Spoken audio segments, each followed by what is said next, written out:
Millionaire mom sees black waiter teaching her autistic son to speak. What he does next changes. The private wing of the Hawthorne Gallery was hosting an exclusive, high-net-worth luncheon. Victoria Hawthorne, a woman whose immense wealth was only surpassed by her icy reserve, was the event's centerpiece. She was a venture capitalist, accustomed to calculating risk, but her greatest, most unpredictable challenge was sitting quietly beside her. Her 7-year-old son, Arthur. Arthur was severely autistic, nonverbal, and highly sensitive to external stimuli. Victoria guarded him fiercely, keenly aware of the silent judgments of her elite peers. Victoria had brought Arthur because he was fascinated by the gallery's minimalist design. But the stress was palpable. Arthur communicated only through low, anxious humming and frantic hand flapping, a behavior that caused immediate, awkward silences whenever he started. The waiter assigned to their table was Eli Vance.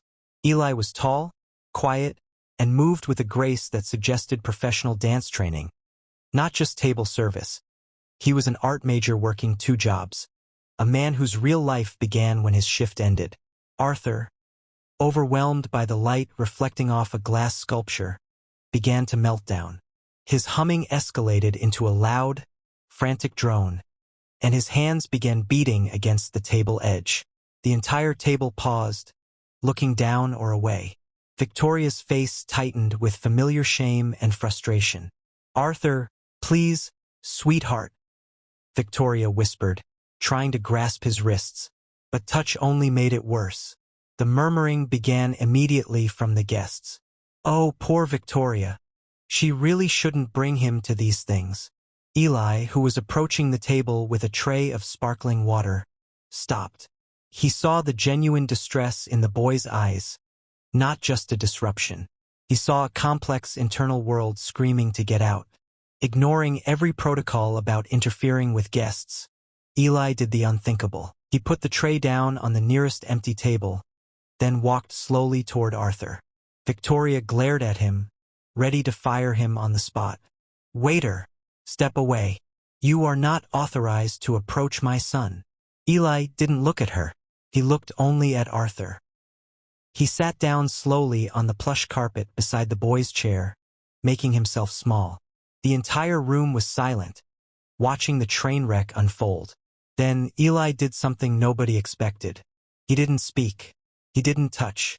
Instead, he raised his left hand and began performing a series of rapid, intricate movements with his fingers, wrists, and palm. These were not the common signs of ASL, but something else entirely: precise, fluid gestures that flowed like calligraphy. As he signed, he began to make his own quiet, rhythmic vocalizations. A steady, low doo-dum, doo-dum, doo-dum. Arthur, who had been seconds away from a full, ear-splitting scream, froze. His humming stopped. His frantic hands lowered, fascinated by the moving hands in front of him.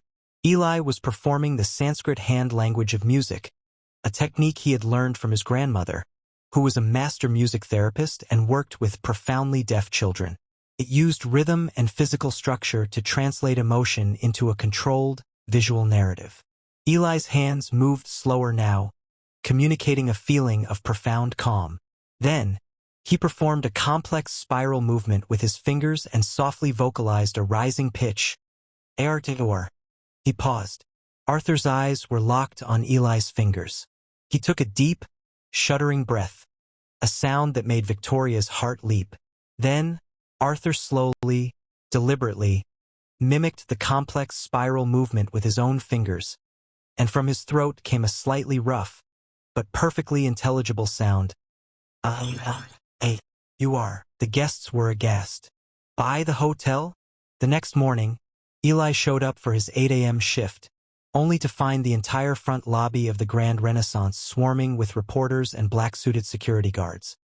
He was intercepted by Mr. Chun, who held a thin, elegant manila folder. "Mr. Vance," Chun said formally, "Victoria Hawthorne purchased this hotel 8 hours ago. Your shift is cancelled. All of them.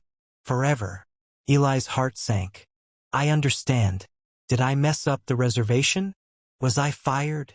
Quite the opposite, Chen said, smiling for the first time. Mrs. Hawthorne is now your employer, not as a waiter.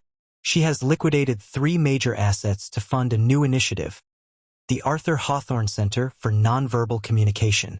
Chun opened the folder and presented Eli with a contract. This is your job description. You are the Director of Curriculum and Research. Your salary starts at $500,000 with a full research budget. Your sole task is to teach other nonverbal children the Talmudra system you used yesterday. Eli stared at the contract, his hands shaking. But I'm just a waiter. Chun put a hand on Eli's shoulder. No, Mr. Vance. Yesterday, Mrs. Hawthorne saw a $1,000 an hour child psychologist fail. Then she saw you, a man she openly dismissed, solve her son's greatest problem with pure compassion. You didn't just teach Arthur to speak his name. You gave him a bridge to the world. And you gave his mother hope. He pointed toward the front doors. Mrs. Hawthorne is waiting for you in the black sedan. Arthur is in the back. Your new life begins now. It was the first time Arthur had ever spoken his own name. The room seemed to tilt on its axis. Victoria Hawthorne did not hear the stunned gasps of the guests. She heard only her son's voice. Tears, hot and uncontrollable, streamed down her perfectly composed face. Eli gently repeated the motion, then used another set of signs. A wave outward, a tap on his chest, and vocalized Li. Arthur watched, repeated the gestures, and then, his little face breaking into a huge, radiant smile, he said, "Ali." The meltdown was over. The silence was not one of awkwardness, but awe. Eli stood up slowly, gave Arthur a final, complex sign that meant peace, and turned back toward his tray. Victoria Hawthorne, the Iron Lady of Finance, was sobbing silently.